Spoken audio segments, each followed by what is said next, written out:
Shalom, shalom, bien-aimés dans le Seigneur. Et Mbolo Samba à tous ceux qui regardent cette chaîne. Cette chaîne, on l'appelle Mission 9. C'est 9 comme les 9 provinces de notre pays. Cette chaîne se concentre sur la propagation de l'évangile dans notre pays et surtout dans ce qui concerne exactement notre nation gabonaise. Je suis l'évêque Ngouloufiak Eba. Je m'appelle souvent, je me dis intendant, parce que je crois que nous sommes intendants des affaires du Christ.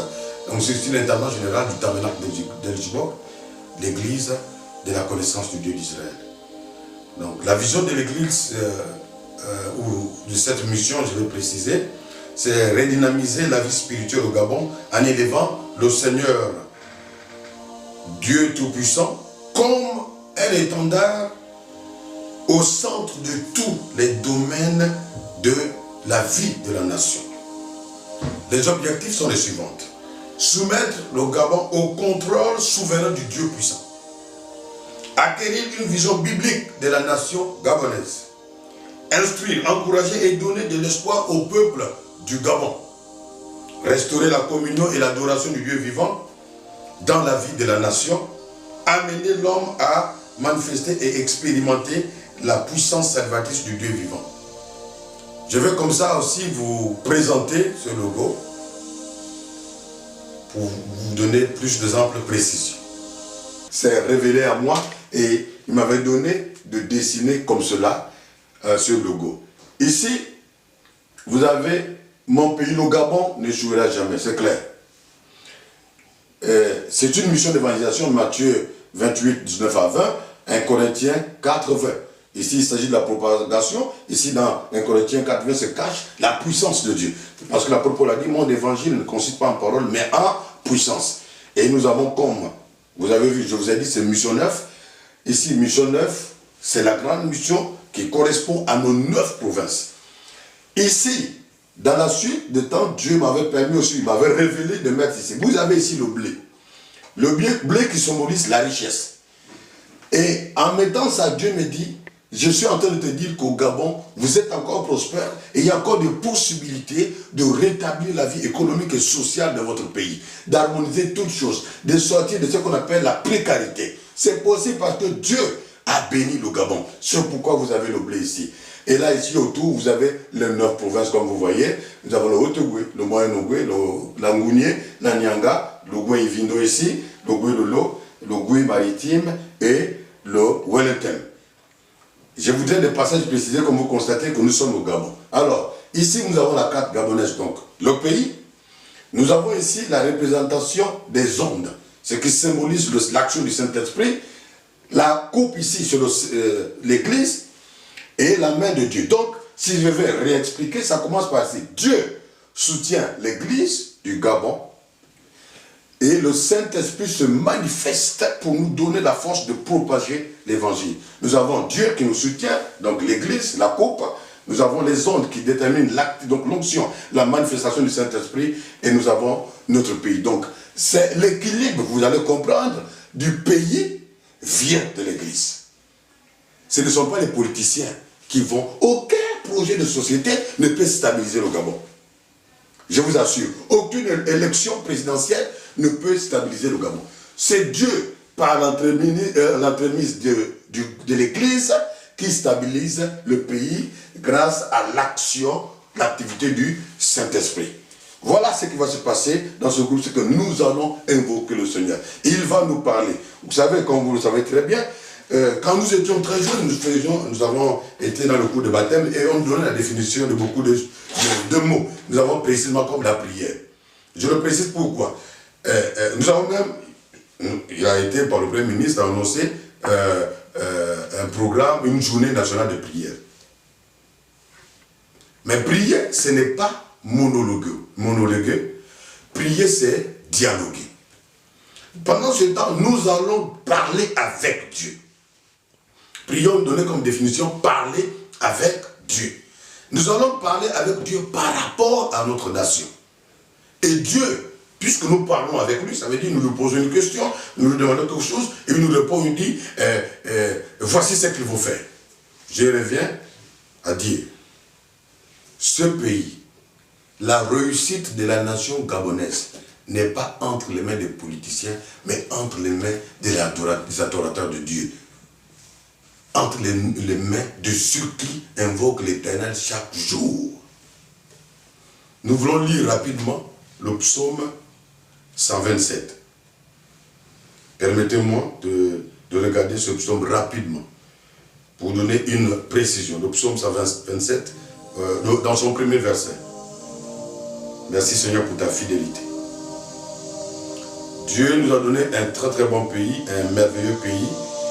C'est parmi les pays les plus favorables au monde. Je sais que tous les pays sont favorables, mais le Gabon a une exception. Je vais lire donc le psaume 127, à son verset 1, il dit ceci, Cantique des degrés de Salomon.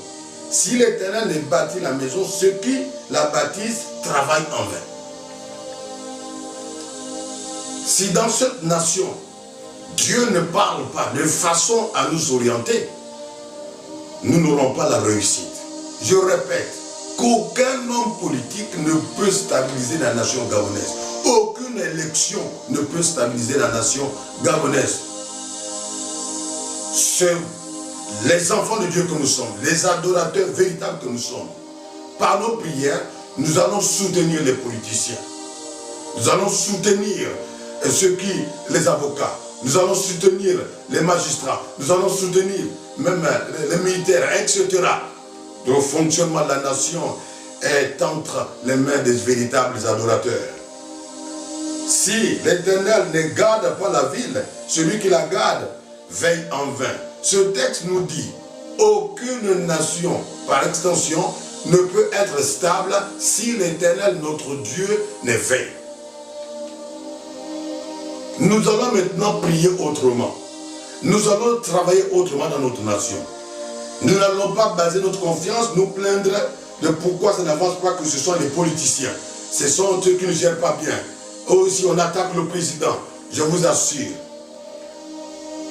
Nous sommes arrivés au moment où chacun devra faire un instant son mea culpa. Depuis le sommet jusqu'en bas. Ce n'est pas seulement, c'est pas parce qu'il y a la mauvaise gestion que le Gabon ne fonctionne pas bien.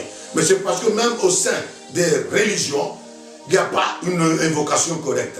Nous, en qualité d'église éveillée, je ne veux pas développer ça maintenant, nous avons raté quelque part. Parce que notre mission, c'est d'invoquer le Seigneur et d'harmoniser, de mettre de l'ordre sur le plan spirituel. Car tout ce que nous faisons a une source surnaturelle. Donc nous, qui appelons notre Dieu Tout-Puissant, pour mettre de l'ordre dans la nation, si nous les sentinelles ne sont plus au poste, je ne pense pas qu'il y aura la sécurité dans notre nation. Et je prie comme ça aussi pour propager l'évangile, pour dire à quiconque ne connaît pas Jésus, de commencer à réfléchir aussi, parce que nous allons passer. Il est clair qu'un jour, la terre sur laquelle nous sommes n'existera plus. Je disais dimanche, avant-hier, il y a 4 jours aujourd'hui, que chacun de nous a sa fin du monde. Ça veut dire le jour où tu meurs là, c'est fini pour toi, et tu attends le jour du jugement dernier.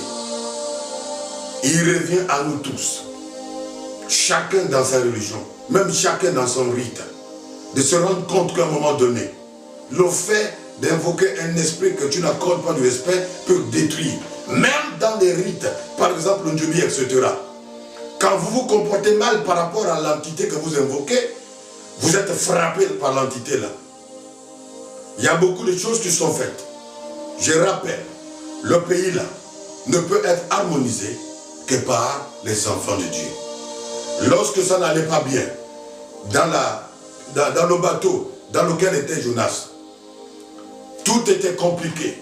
L'Éternel était fâché contre Jonas parce qu'il avait refusé d'aller là où Dieu, à Tarsis, là où Dieu, à Ninive, autant pour moi, là où Dieu lui avait dit. Mais il a fallu, comme la Bible dit, que tout le monde décide d'invoquer le Dieu. Et lorsque Dieu a été invoqué, il a réagi. Jonas était obligé de dire la vérité. Et lorsque Jonas a dit la vérité, le calme est revenu. Tout ce qui était dans le bateau ont retrouvé la quiétude. C'est pourquoi nous avons tous la responsabilité de pouvoir. C'est très important. Personne ne peut s'exclure de tout ce qui se passe dans notre nation. Que les hommes de Dieu, les pasteurs, les chrétiens disent, c'est à cause du gouvernement. C'est aussi des hommes comme nous qui peuvent rater quelque part. Nous devons faire le travail. Je sais, il est clair, il y a des détails que l'Éternel Dieu donnera. Il va se révéler. Nous n'allons pas faire un monologue avec Dieu. Nous allons faire un dialogue avec Dieu. Nous allons parler avec Dieu dans cette nation. Et il va nous dire clairement ce qui ne va pas. Longtemps, nous sommes restés à condamner les autorités. Mais cette fois-ci, chacun aura sa part de responsabilité. Où Dieu va révéler à chacun sa part de responsabilité. Que Dieu soit glorifié, il est fidèle en tout temps, en tout lieu. Oui, je vous assure, je ne voudrais pas faire de la propagande de Jésus. Jésus même est suffisamment puissant de s'annoncer lui-même. Le nom de Jésus-Christ de Nazareth. Que chacun de nous puisse être responsable